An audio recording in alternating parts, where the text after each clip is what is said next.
This is a review of this Dymo label maker. I've owned several different label makers over the years, and this one by far is my favorite.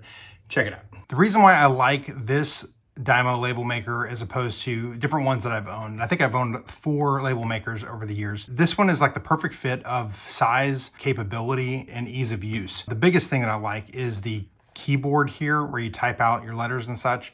It's very intuitive. Like, this is the configuration that you'd have like on your cell phone or whatever. So it's easy to type because you're used to typing in that configuration. Some of the label makers are like A, B, C, D, E, F, G, and you just kind of have to search for it. You know, if you're typing something out, that kind of makes it a little bit difficult. Other than that, you know, it's basically very similar to a lot of label makers, but I really do like the keyboard on here. The cartridges that it takes here seem to last a long time. I just buy the generic ones, white with black letters, but there's also different colors and different things you can use with this. There's a lot of different configurations you can put in here. So if you're typing something out, so like, let me just put hello. I'm gonna print this guy. Prints out the front here. This is like a little scissor, and there you go. It's like that, but you could do all kinds of different configurations. I'm actually getting a low battery right here, which is amazing because I've used this a lot for a long time without having the battery. So this is probably like a year's worth of use without that. It's the first time that battery thing's popped up. Anyway, so it does have a long battery life, which I remember when I actually bought this, somebody commenting how short the battery life was, which kind of got me scared.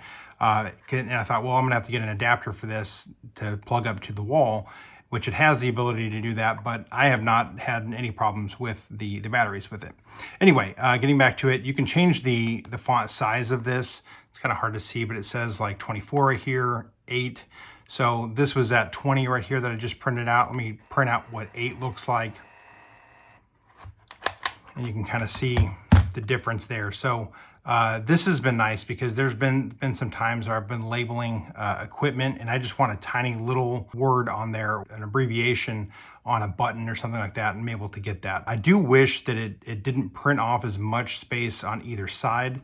It doesn't matter how big or small your letters are. Basically, there's going to be almost the same amount of white space on either side. I usually just take my scissors and end up just cutting them short if it's too long. And then if you get into the menu section, there's just a lot you can do. You can bold this, italicize, underline. You can make it vertical. So if I wanted it to be like this,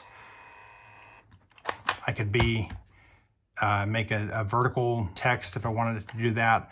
You get in here, you can insert symbols. And different ones, you just select which one you want in there. So if I wanted to get that, I would put an exclamation and question mark. It also, you can do clip art. So if you had, I don't know, the guy throwing something in the trash, you could have a little picture of that. And there's just some various ones on here that you could use as well. It even has the ability to do different things with languages here, like putting the dots over words or an enya or whatever here. So it also has a pretty good memory as far as like the number of letters. There's been some applications where I've printed off a long strip that's labeled like a bunch of buttons, and I've kind of figured out the spacing of it. You know, it'll print off a good portion of, I'm not exactly sure what the memory is, but I've probably put in 100 characters in this in one strip, being able to do that. So overall, if you're looking for a label maker, this is the one to get. This one itself is about 4.5, 5 years old. And I mean, and it's actually gotten a lot of use. It's amazing. Like, it doesn't even have a scratch on it. Like, and it's been used a lot, not just in the office, but in like work environments. So anyway, hopefully this was helpful to you in deciding on what label maker to get. I do recommend this guy. Kennis Russell out, and I'll see you in another video.